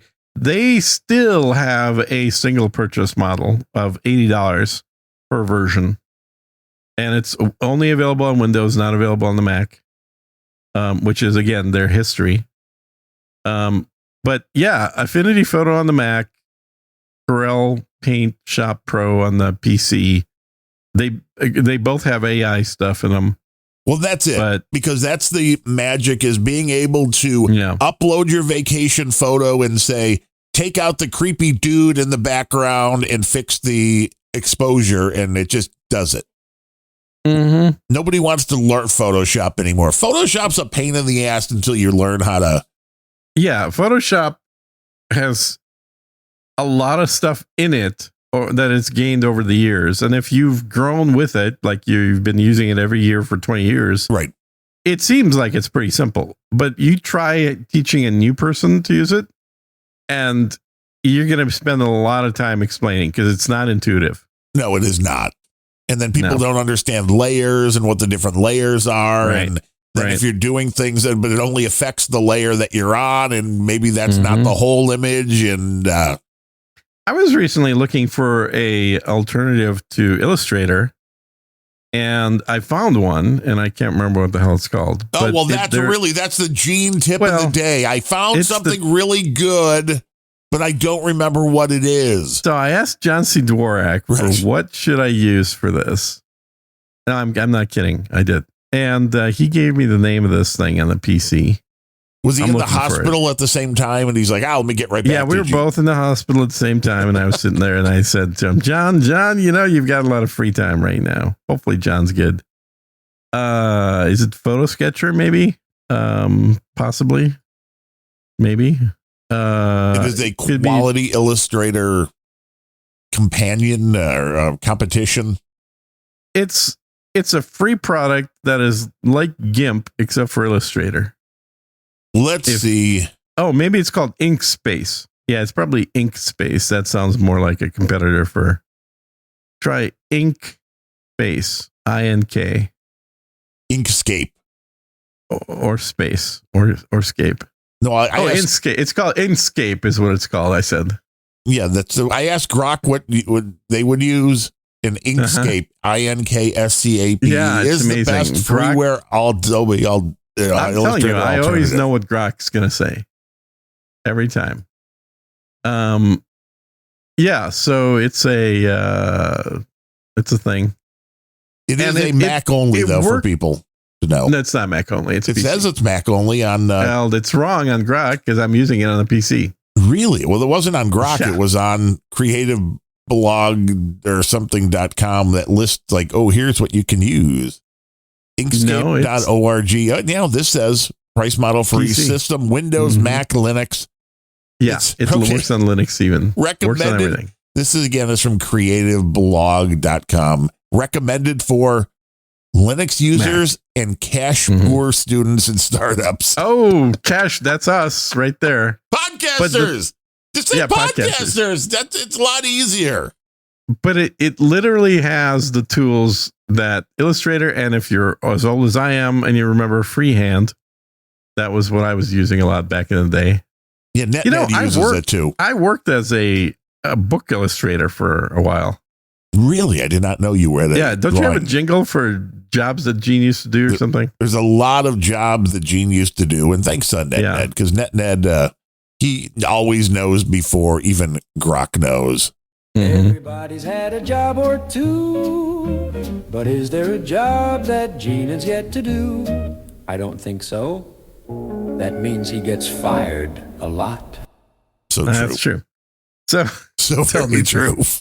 So I had a job doing technical illustrations where I would effectively, in freehand, or you do this in Illustrator, take a photographic image of an industrial device and then use that as the background while creating a line art of that device, along with little arrows pointing out the different parts in the device, or maybe the steps in the process of turning that device off or shutting it off or whatever. And that was a summer job for me during one of the years of college. Paid very well, I might add, because What, a lot of cocaine? The number of people that knew how to use this newfangled software was pretty damn small back in early 90s. And it was, it's kind of brainless work, but it was easy. You just basically tracing photographs and then following the instructions on what parts they need called out.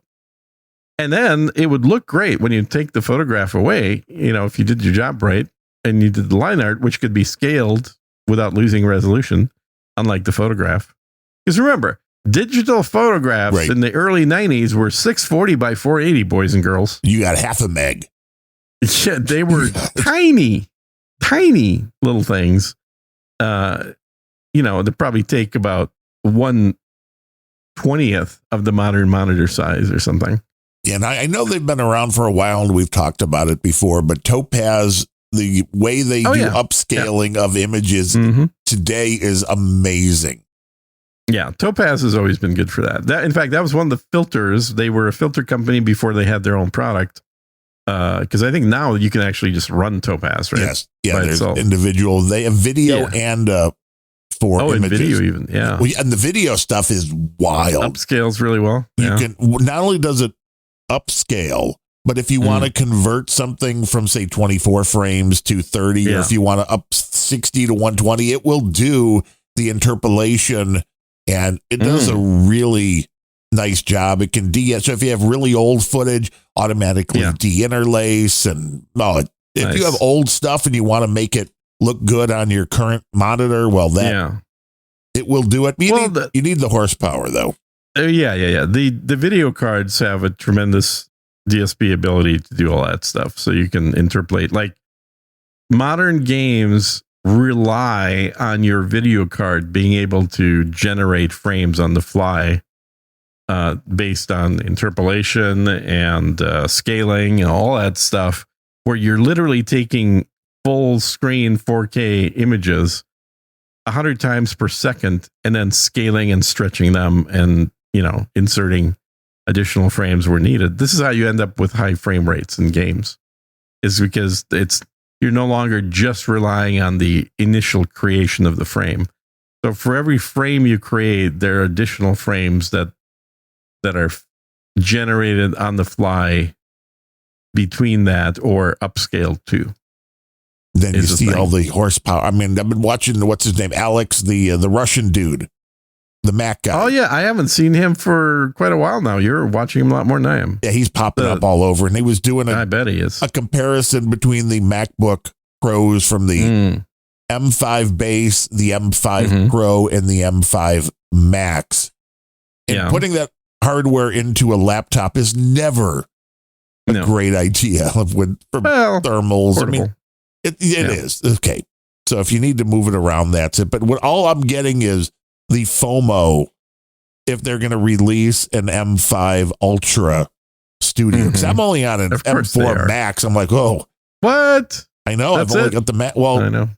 But it gave me 128 in gig. The other one, they're not even sure if they're going to go up to the 512 in the Ultra because the RAM prices are so expensive. I can't. Yeah, they're crazy. What do you think it would be if it's an M5 with 512? That thing would have to be close to 10 grand again. Oh, and it's like that's even out of my price range as a podcaster. Dude, I've only bought one Mac for 10 grand. I'm never doing that. The trash can, baby. Yeah, it was a trash can. And I sold it to Brian Brushwood for $2,500 like 2 years later. Now, if you still had an original Apple Lisa in a box, I hear those are going for big bucks. Are they? Yeah. I think my dad still has a Mac Plus. I wish I had my...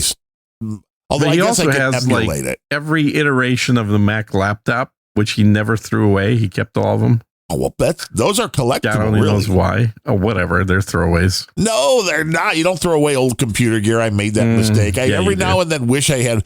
Although I would have to get some way to run it on a monitor, which shouldn't be that hard. The TRS-80 color computer, man, just for the shits and giggles, would love to see that interface. The Coco. Play Bedlam or something like that again. Yeah.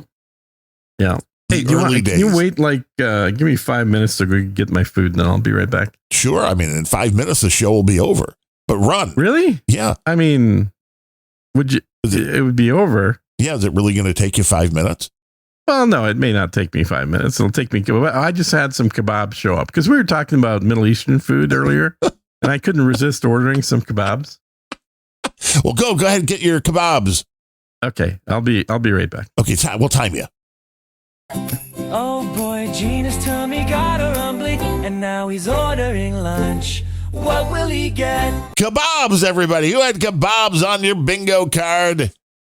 Gene got kebabs. What a professional podcast when your food arrives while you're doing the show. Can you believe that? Play some bluegrass. I'm not doing that. Dug it up. I tell you, it's just absolute insanity here. Get into we do these shows live on Fridays, 10 a.m. Central. It's where you want to be here on the mighty No Agenda stream. Then you can rub elbows with the likes of Cotton Gin, C. Brooklyn, Dug It Up, Ned, the Black Knight of the Motor City. Oh, yeah. How are things in the Motor City? I got to get me an M5.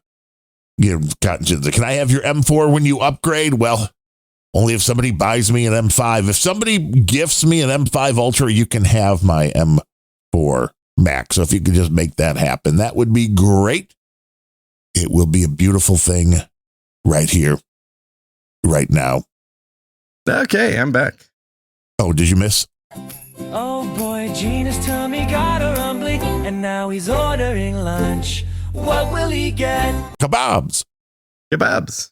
Yay. What kind? Are they spicy kebabs? Yeah, they're pretty good. They're Persian kebabs. Ooh. Yeah, my favorite. They're like, are you a Jew? Not racist kebabs. I got the people dropping. Oh, you're right. Okay, they're probably using Uber Eats or something like that. Yeah. Yeah, I can see. We were all trying to figure out how I can get a free M5 Ultra. And how could you? I don't think I haven't figured that part out yet because Cotton Gin wanted my M4 Max if I got the M5 Ultra. I'm like, well, if you can get somebody to give me a free M5 Ultra, I would be more than happy to give you a free M4 Max with only 128 gigabytes. That's not nearly enough. No, I need to do the thing. Whatever they call it now when you stack them and you connect them together so they could all be used as one big machine. Yeah, that looks cool. I know.